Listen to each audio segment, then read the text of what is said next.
Well, so I start with a kind of formal survey of Chile or topological space. Alright, let X be a topological space, and we consider the set O In Search of Alexander Grothendieck.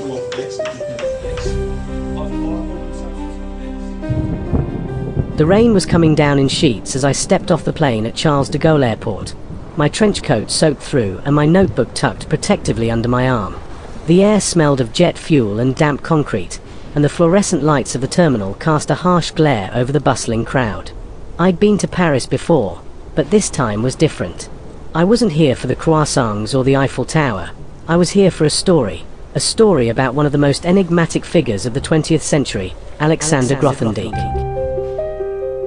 The mathematician who had vanished into the French countryside, leaving behind a legacy that was as mysterious as it was profound. I am maverick freelance journalist Joe Bold, and I am bringing to you this extraordinary investigative piece on the enigmatic life of one of the greatest mathematicians. My first stop was the Institut des Hautes Études Scientifiques, the place where Grothendieck had made his most groundbreaking contributions.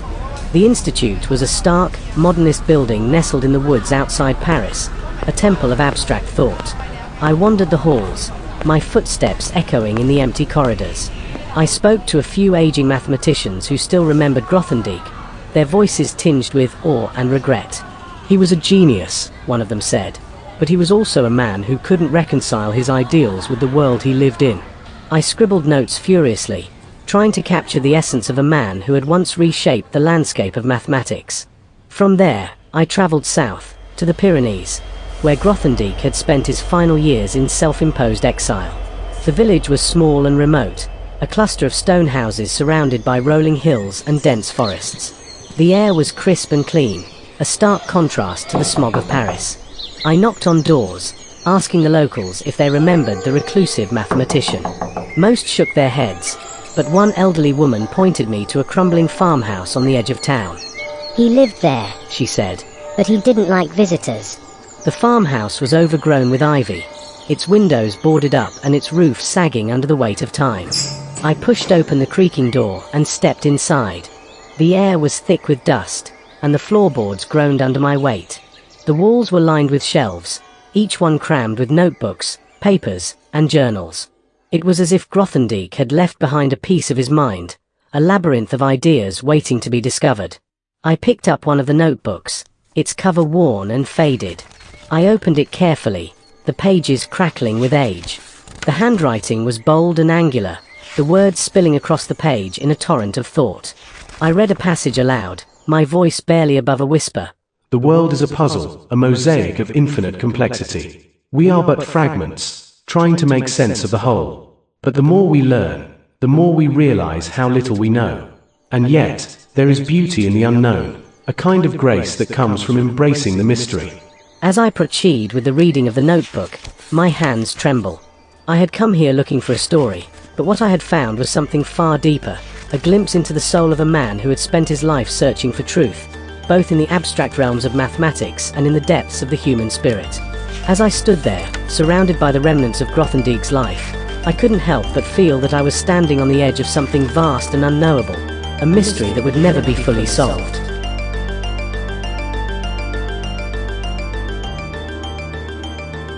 If you were to ask me how I came to be who I am, I would tell you that my life has been a journey through the labyrinth of the mind. A journey marked by moments of profound clarity and equally profound despair.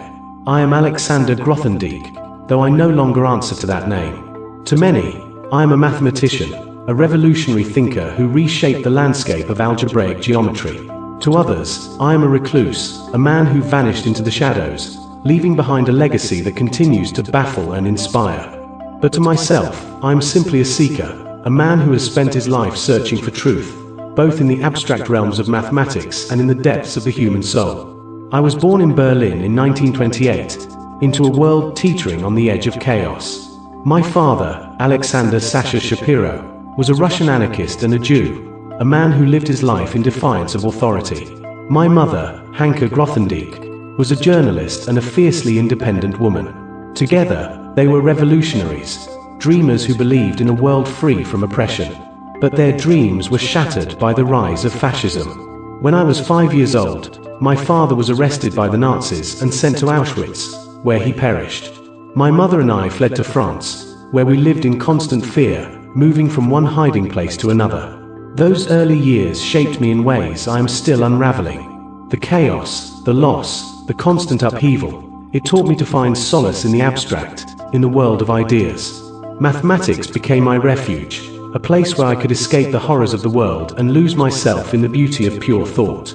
Even as a child, I was drawn to patterns, to the hidden structures that underlie the apparent randomness of the universe. It was as if I could see the world not as it was, but as it could be, a world of infinite possibilities, waiting to be discovered. In the years after the war, I threw myself into mathematics with a fervor that bordered on obsession. I studied at the University of Montpellier, where I quickly outgrew the curriculum, teaching myself advanced topics that my professors could barely comprehend. It was during this time that I began to develop my own approach to mathematics, one that emphasized abstraction and generality over concrete calculations. To me, mathematics was not about solving problems. It was about uncovering the deep, hidden truths that lay beneath the surface. My work caught the attention of some of the leading mathematicians of the time, and I was invited to join the prestigious Institut des Hautes Études Scientifiques in France. It was there, in the 1950s and 1960s, that I made my most groundbreaking contributions. I revolutionized algebraic geometry, introducing concepts like schemes, toposes, and Itali cohomology that transformed the field. My work was not just about solving existing problems. It was about creating a new language, a new way of thinking about mathematics. One of my most significant contributions was the development of scheme theory. Traditional algebraic geometry dealt with solutions to polynomial equations, but I sought to generalize this framework to encompass a broader range of mathematical objects. Schemes allowed us to study geometric spaces in a way that unified algebra and geometry, revealing deep connections between seemingly disparate areas of mathematics. This was not just a technical advance, it was a philosophical shift, a way of seeing mathematics as a unified whole rather than a collection of isolated disciplines. Another key idea was the concept of toposes, which generalized the notion of a topological space. Toposes provided a new foundation for mathematics, one that was more flexible and expressive than the traditional set-theoretic approach. They allowed us to explore mathematical structures in a way that was both rigorous and intuitive, opening up new avenues of research and discovery. Perhaps my most famous achievement was the development of Itali cohomology, a tool that allowed us to solve the Weyl conjectures, a set of deep and far-reaching problems in number theory and algebraic geometry. These conjectures had resisted solution for decades, but by introducing new techniques and ideas, I was able to crack them open, revealing the hidden symmetries and structures that lay beneath. In 1970, at the height of my career, I made a decision that shocked the mathematical world. I left the IHS and abandoned mathematics altogether. To many, it seemed like an act of madness. How could someone who had achieved so much simply walk away? But to me, it was the only choice I could make. My decision was driven by a deep disillusionment with the world of academia and the institutions that supported it. I had come to see mathematics not as a pure, abstract pursuit, but as a tool of power, a means of perpetuating the very systems of oppression and destruction that I had spent my life opposing. The IHS, for all its prestige, was funded by the French military, and I could no longer reconcile my work with the knowledge that it was being used to further the aims of war and domination. But my disillusionment went deeper than that. I had come to believe that the pursuit of knowledge, for its own sake, was not enough. Mathematics, for all its beauty, was ultimately a distraction, a way of escaping the world rather than engaging with it. I felt a growing need to confront the moral and ethical questions that mathematics could not answer, to find a way of living that was in harmony with the natural world and with the deeper truths of existence. After leaving the IHS, I retreated from public life, disappearing into the French countryside. For years, my whereabouts were a mystery, the subject of endless speculation and rumor. Some said I had gone mad, others that I had joined a commune or become a hermit. The truth is simpler, and yet more complex. I settled in a small village in the Pyrenees, where I lived a life of simplicity and contemplation.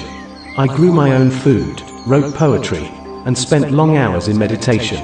I no longer thought of myself as a mathematician, but as a philosopher, a seeker of truth. My work during this time was not published, nor was it intended to be. It was a private exploration, a way of reconciling the contradictions of my life and finding a deeper sense of meaning. In my retreat, I filled notebooks with reflections on the nature of existence, the interconnectedness of all things, and the ethical responsibilities of humanity. These writings were not systematic or scholarly. They were raw and unfiltered, a stream of consciousness that flowed from the depths of my soul. I wrote about the need for humility in the face of the unknown, the importance of living in harmony with nature, and the dangers of unchecked technological progress. These were not mathematical theories, but they were no less profound, a testament to the evolution of my thinking from the abstract to the existential. Even in my retreat, I could not entirely abandon mathematics. I continued to work on new ideas, though I no longer shared them with the world.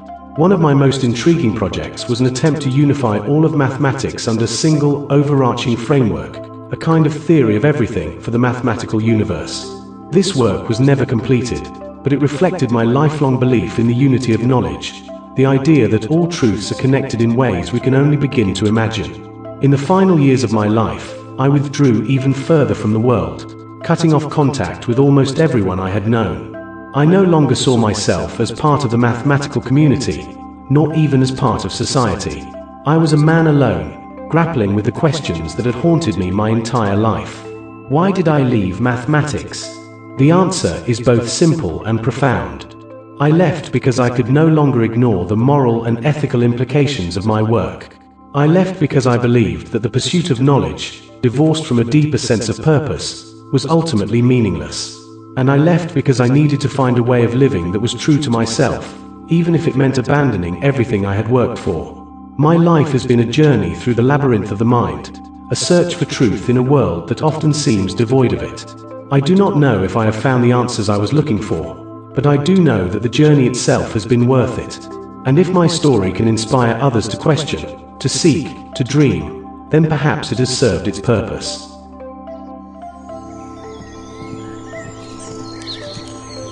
As I sit here in this crumbling farmhouse, surrounded by the remnants of Alexander Grothendieck's life, I can't help but feel a profound sense of awe and unease. My investigation into the life of this enigmatic genius has taken me from the hallowed halls of the Institut des Hautes Études Scientifiques to this remote village in the Pyrenees, where Grothendieck spent his final years in self-imposed exile. What I've uncovered is not just the story of a mathematician, but the story of a man who dared to question everything, even the value of his own work. Grothendieck was a revolutionary, a man who reshaped the landscape of mathematics with ideas so profound that they continue to baffle and inspire decades later. His contributions, schemes, toposes, Itali cohomology, were not just technical advances. They were philosophical breakthroughs, a new way of seeing the world. And yet, at the height of his career, he walked away. He left behind the accolades, the prestige, the very field he had transformed, retreating into a life of solitude and contemplation. Why? That's the question that has haunted me throughout this investigation. Why would a man who had achieved so much, who had the respect and admiration of his peers, choose to abandon it all?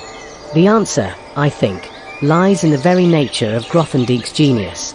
He was not just a mathematician, he was a seeker, a man driven by an insatiable hunger for truth. And for Grothendieck, truth was not something that could be found in equations or theorems alone. It was something deeper, something more elusive, a mystery that could only be approached through silence, through contemplation, through a radical rethinking of what it means to live. In his later writings, Grothendieck spoke of the need for humility in the face of the unknown, of the dangers of unchecked technological progress, and of the importance of living in harmony with the natural world. These were not the musings of a man who had given up on the world. They were the reflections of a man who had seen too much, who understood the limits of human knowledge and the moral responsibilities that come with it. Grothendieck's retreat was not an act of surrender. It was an act of defiance, a refusal to participate in a system that he saw as fundamentally flawed.